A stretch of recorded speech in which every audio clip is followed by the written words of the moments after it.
3వ తారీఖు నాడు లాలాగూడ.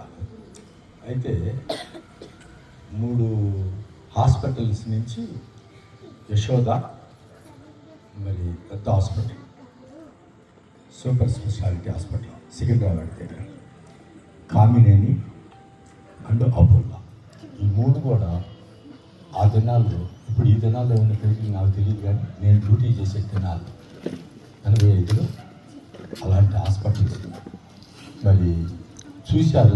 దగ్గర ఒక 20 డేస్ అయిపోయింది. మంచి టాబ్లెట్స్ వాడారు. రైల్వేలో కదా మరి బాగా మంచి ఇదిగా చూశారు.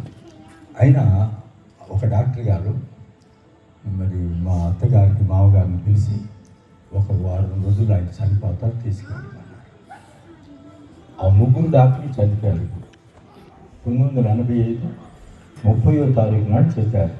ఇది 2025 26 ఫిబ్రవరి ఇవాళ తారీఖు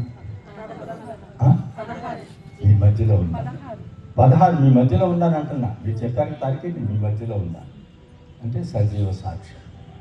ఎన్ని సంవత్సరాలు అయింది? హిజ్కియా ఏమో, ప్రభా నేను ఏం చేశాను మీ పరిచర్యలో ఒక్కసారి జ్ఞాపకం చేసుకున్నాను. యెషయా వచ్చి చెప్పేశాడు. హిజ్కియా రాజు, ఆయన అండర్లో ఇంగ్లీష్ డాక్టర్ ఉంటాడు, హోమియోపతి డాక్టర్ ఉంటాడు, ఆయుర్వేదం డాక్టర్ ఉంటాడు.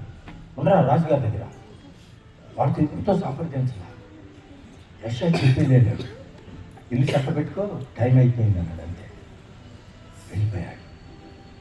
మరలా మధ్య దారిలో ఈయన గోడకట్టు ముఖం పెట్టేసి కన్నీటితో ప్రార్థన చేశాడు. కన్నీటితో హృదయపూర్వకంగా ప్రార్థన చేశాడు. ప్రార్థన చేసినప్పుడు వెంటనే 15 years టైం ఇస్తానన్నాడు. దానికి ఒక గుర్తుబడి అడిగాడు, గుర్తుబడి చూపెట్టాడు. అయిపోయింది. యెషయా ఇంకా ఆ గమ్యానికి చేరకముందే మరలా వెళ్ళి హిజ్కియాతో చేరమన్నాడు. 15 years అది. నాకు మరి ఎన్ని సంవత్సరాలు మీరు అన్నారు అమ్మా? అప్పుడు యవనస్తుడు 34 years ఎంతో ఉంది. ఇప్పుడు 79. ఇప్పుడు కుర్రోళ్ళలాగా ఉన్నాను, అప్పుడు ముసలోళ్ళలాగా ఉన్నాను. మబ్బుకు అయితే ఆస్మా ఉంది. ఇప్పుడే లేదు ఆస్మా, ఈరోజు లేదు.